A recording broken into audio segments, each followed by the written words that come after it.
अब देखिए, कायद मुस्लिम लीग नून मियां मोहम्मद नवाज शरीफ के इस्तकबाल की बड़ी तैयारियां जारी है। मुल्क भर से काफिलों की सूरत में, रैलियों की सूरत में, टोलियों की सूरत में जो वर्कर्स है वो इस वक्त लाहौर की जानिब रवा दवा है।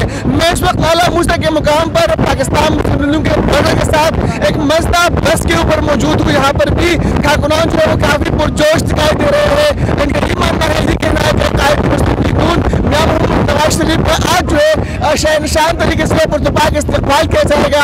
काफी पुरजोश दिखाई दे रहे हैं ये वर्कर, काफी पुरउम्मीद दिखाई दे रहे हैं।